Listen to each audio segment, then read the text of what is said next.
Mon mari et moi, on a été ensemble pendant 60 ans. 60 ans.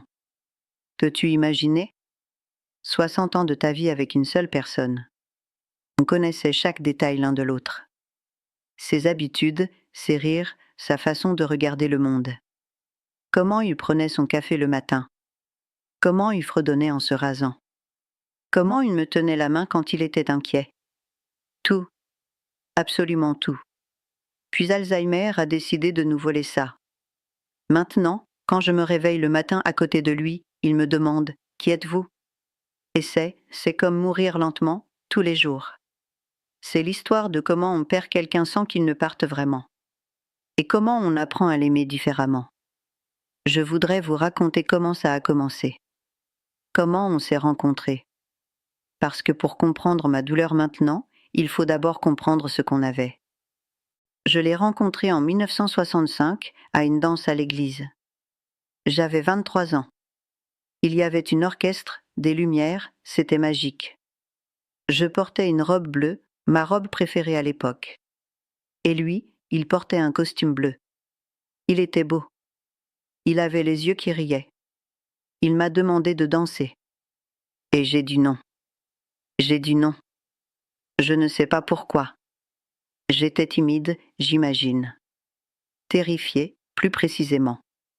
Mais il était persistant. Il m'a demandé encore. Une demi-heure plus tard. Et j'ai dit non.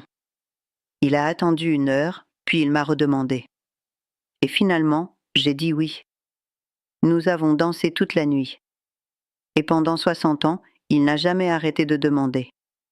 Même quand j'étais de mauvaise humeur. Même quand on se disputait, et oh mon Dieu, on se disputait souvent. Quand on est ensemble 60 ans, tu te disputes. C'est normal. Mais même dans ces moments, il demandait « Tu veux danser avec moi ?» Et finalement, je disais toujours oui. Parce que, comment refuser? On s'est mariés 1 an après. On a eu 3 enfants. On a acheté une petite maison. On a travaillé dur. On a vieilli ensemble. On s'est vu changer. On s'est vu devenir des parents, puis des grands-parents. On a traversé les années 60, 70, 80, et tout ce temps, il était là. Mon ami. Mon amour. Mon partenaire. On avait nos rituels. Chaque dimanche, on allait marcher au parc près de chez nous. Il me tenait la main. Toujours. Même après 60 ans. Et parfois, il s'arrêtait et me disait « Je t'aime encore ». Simplement. Sans raison. Juste parce qu'il le pensait. Je pensais avoir tout ce temps devant moi. Je pensais qu'on vieillirait ensemble, qu'on prendrait soin l'un de l'autre et qu'on mourrait tous les deux paisiblement, probablement dans le même mois, comme certains couples le font. Mais ça, c'était avant. Ça a commencé progressivement. Au début, c'était juste les petites choses. Des choses qui semblaient normales pour quelqu'un qui vieillit. Il oubliait où il mettait ses clés. Il oubliait le nom de notre voisin. Il racontait la même histoire 2 fois au souper. 3 fois, parfois. On riait à ce sujet. Ton cerveau vieillit, je lui disais. Et il riait avec moi. C'est ta faute, il disait. Tu m'as rendu heureux pendant 60 ans. Mon cerveau est fatigué d'être heureux. Mais ça s'est aggravé. Beaucoup plus vite que je ne l'attendais. Il a commencé à ne pas reconnaître certaines personnes. D'abord, ce n'étaient que des gens qu'il ne voyait pas souvent. Mais ensuite, c'étaient nos enfants. Il me les présentait comme s'il les rencontrait pour la première fois. Voilà mon fils, il disait. Sauf que ce n'était pas son fils. C'était son petit-fils. Ou c'était la première fois de la journée qu'il le voyait et il avait oublié. Il m'appelait par des noms. Des noms d'autres femmes. Le nom de sa première mère. Le nom de sa sœur qui était morte 20 ans plus tôt. Il m'appelait maman parfois. C'était désorientant.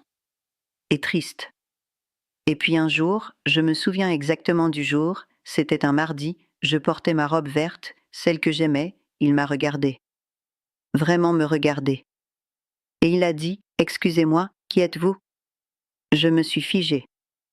J'étais en train de faire son petit déjeuner. Et je me suis juste figée. Quoi? J'ai demandé. Peut-être que j'avais mal entendu. Qui êtes-vous? Il a répété. Pourquoi êtes-vous dans ma maison? C'est comme si mon cœur s'était arrêté, puis s'était brisé, puis avait continué à battre, mais différemment, comme s'il y avait une grande fissure au milieu. 60 ans. Volé. En une fraction de seconde. Je me suis assise. Je n'avais pas le choix. Mes jambes ne me tenaient plus. Je suis ta femme, j'ai dit. Ma voix était très calme, mais à l'intérieur, j'étais en train de mourir. Je suis. On est mariés depuis 60 ans. Il m'a regardée comme si j'étais folle, ou comme si je mentais. Il n'était pas agressif, juste confus. Étranger. Ce jour-là, j'ai appelé le médecin. Le médecin nous a vus quelques jours plus tard. Ou peut-être que c'était une semaine. Je ne me souviens plus. Le temps s'était arrêté. Il a dit les mots que je redoutais. Les mots que j'avais entendus à la télévision, que j'avais lus dans les magazines, mais que j'avais toujours cru que ça n'arriverait pas à nous. Alzheimer S. Au stade précoce modéré, a dit le médecin. Comme si ça changeait quelque chose. Peut-être 3 à 5 ans avant qu'il progresse davantage. 3 à 5 ans. Mon mari ne comprenait pas vraiment ce qui se passait. Il ne comprenait pas le diagnostic. Mais moi, oh mon Dieu, moi je comprenais. Je savais exactement ce que ça voulait dire. Je savais que je le perdais. Lentement. Douloureusement. Graduellement, jusqu'à ce qu'il ne reste rien. Ce jour-là, quand on est rentré à la maison, j'ai pleuré. Pendant 3 jours d'affilée. Je ne pouvais pas arrêter. C'était comme si toutes les larmes que je n'avais pas versées en 60 ans venaient d'un coup. Et ensuite, il a fallu que j'arrête. Parce qu'il avait besoin de moi. Il était confus. Il avait peur. Et même s'il ne savait pas qu'il avait peur, son corps le savait. Alors j'ai séché mes larmes. Et j'ai commencé à m'occuper de lui. Chaque matin, je me réveille à côté d'un homme que je connais mais qui ne me connaît pas. C'est un paradoxe étrange. Je peux lire chaque expression de son visage. Je sais exactement ce qu'il va faire avant qu'il ne le fasse.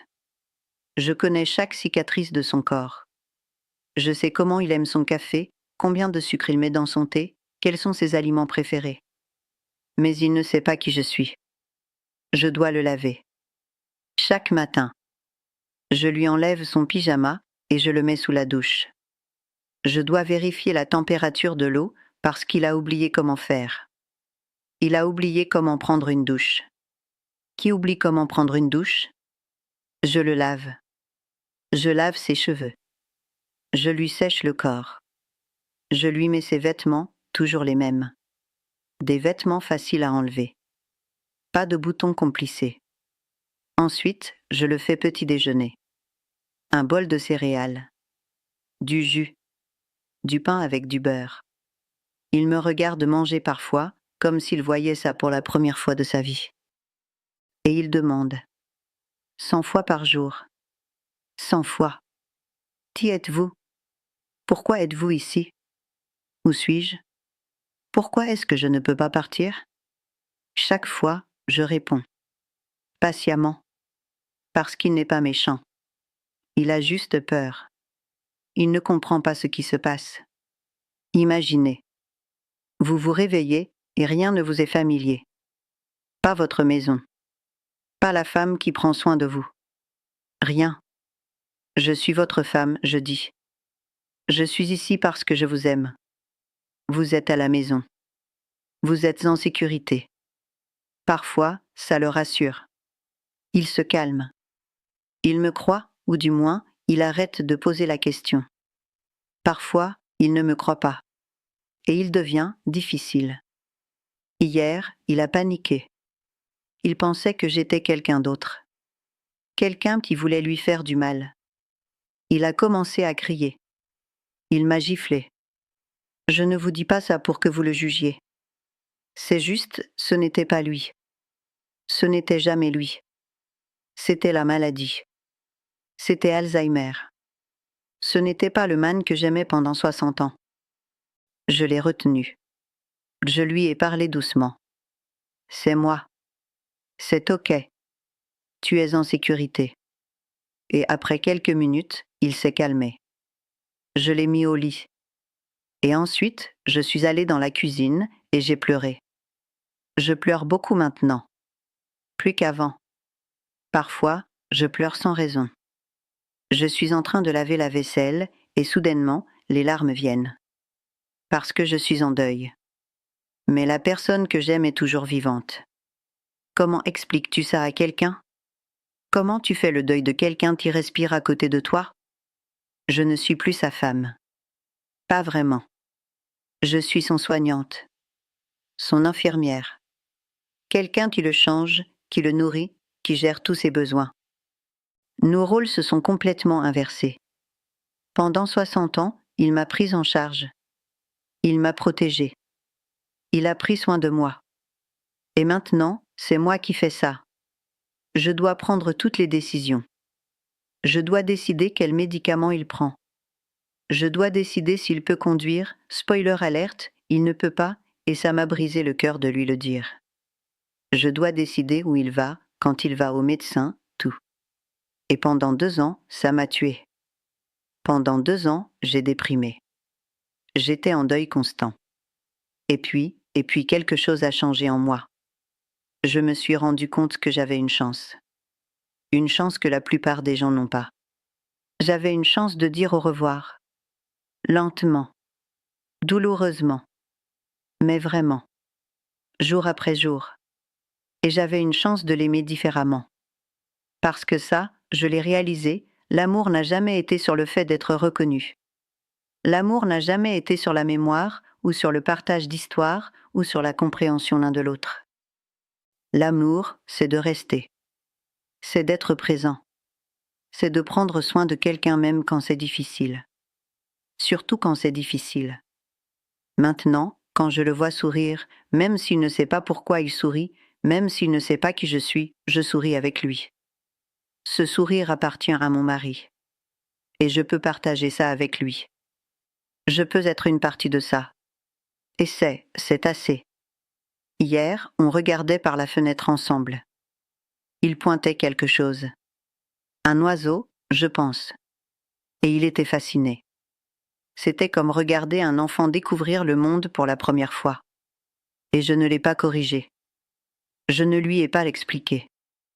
Je me suis juste assis à côté de lui et j'ai regardé l'oiseau avec lui. Parce que ça, c'était suffisant. Être ensemble. Juste ça. Si je dois donner un conseil, c'est ceci. Et s'il vous plaît, écoutez-moi. Parce que ça pourrait être la chose la plus importante que tu entendras aujourd'hui. Ne pense pas que tu seras toujours reconnu par ce que tu aimes.